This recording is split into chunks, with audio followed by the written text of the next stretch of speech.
ደግሞ መልካም ያደረጉ ነገርና የሰሩ ሰዎችን ማወደስ ጠቀሜታዎች የሰራ ማወደስ ለምን ያስፈልጋል የሚሉትን ነገሮች ይዤላችሁ መጥቻለሁ። ባጭሩ እንዴት ነው የሰራን ሰው የምናወድሰው? አንድ ሰው የሆነ አይዲያ ጽንሰ ሀሳብ ቀርጾ ለግብ ሲያበቃ መጽሐፍ ሲያጽፍ ሊሆን ይችላል፣ ትምህርት ቤት አስቀምጦ መጨረስ ሊሆን ይችላል። ብቻ የሆነ ነገር ለትውልድ የሚጠቅም ነገር ሲሰራ አመስጋኝነት፣ አድናቆት፣ ሽልማት አፕሪሺየት ማድረግ በጣም ጠቃሚ ነው። ለምንድን ነው የሚያስፈልገው የሚሉት ስመጣ የተሻለ ነገር እንዲሰራ ያደርገዋል። ጥሩ ነገር እንዲሰራ ያደርገዋል። ብዙ ጊዜ እንደዚህ አይነት ነገሮች ከብዙ በጥቂቱ ማበረታቻ ሲደረግ ይታያል። ግን ምንድነው አንዴ ይወደስና አፕሪሺየት ይደረግና ይጠፋል። ይሄ የመደጋገፍ ባህሉ አሁንም ይቀራል። በትንሽ ነገር ነው የሰራ ማወደስ ገና ይቀራል። ትንሽ የአንድ አፍታ ተወራና የሆነች ጊዜ ላይ ትጨበጨብና ትጠፋለች። ዘላቂ እንዲሆን ምን ማድረግ ያስፈልጋል? በአቅምም በጉልበትም በተቻለው መጠን ሊረዳ ይገባል። በተለይ የሰራን ማወደስ ጥሩነቱ የሆነ ነገሮች ሲሰራ እንዲሻሻል ጥረት ሊያደርግ ይችላል። በብዙ ነገር መንገድ ራሱን ማሻሻል እንዲችል ሊያደርግ ይችላል። የተሻለ ነገር ወደፊት ማምጣት ይችላል። የሰራሁት ነገር ጥሩ ነው ብሎ እንዲያስብ ያደርገዋል። ለራሱ ውስጣዊ ደስታ ሊፈጥርለት ይችላል። በሚያደርጋቸው ነገሮች ሁሉ ለተሻለ ነገር ወደፊት ሊጨነቅ ይችላል። በቃ እቺ ትንሽ ነገር ነው የሰራሁት፣ ከዚህ የበለጠ እሰራለሁ። እኔ ትንሽ ነኝ ብዬ ያሰብኳት ነገር እንደዚህ ሰዎች አጉልተው ካዩማ በቃ ከዚህ የተሻለ ነገር ልሰራ እችላለሁ ማለት ይችላል። ዓለማችን ብዙ እውቀት ያላት ነች።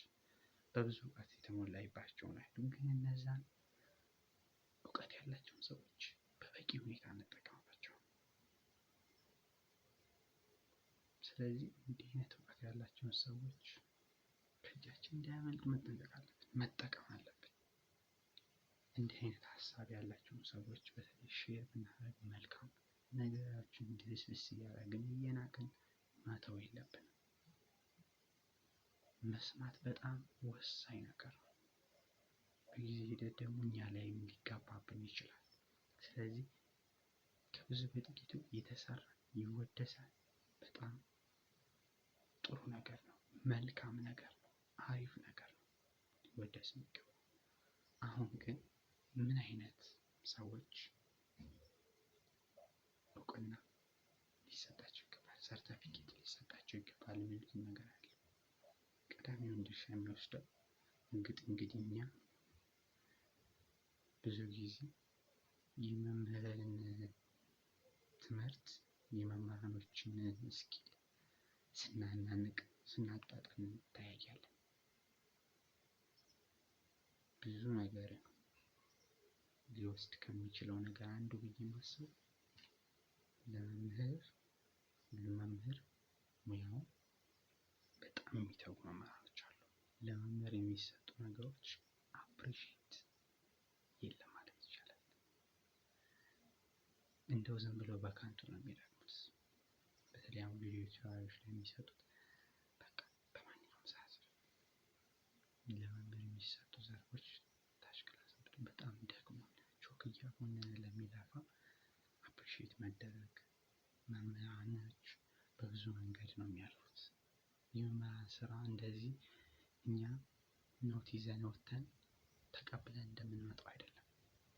የፊት ቆመን ስናየው ራሱ በጣም ከባድ ነው።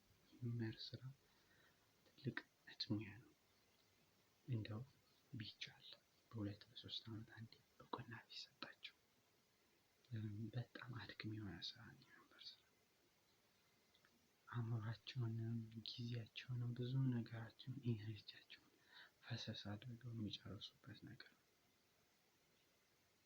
እየተሰጠ ነው። በርግጥ የሚችል አካላት መስጠት ቢችል ጥሩ ነው። እውቅና እኛ በባህላችን ያው እንግዲህ ትንሽ እንትን ሲሉ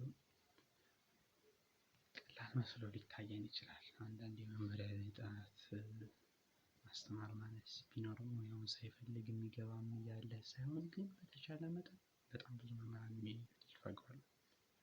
ሀሳቡን ስንወስደው መምህር የሚለው ቃል ራሱ እውቅና፣ ውዳሴ በጣም ሊወደሱ የሚገቡ ሰዎች አሉ። ሌላኛው ነገር ደግሞ ዶክተር ራሱ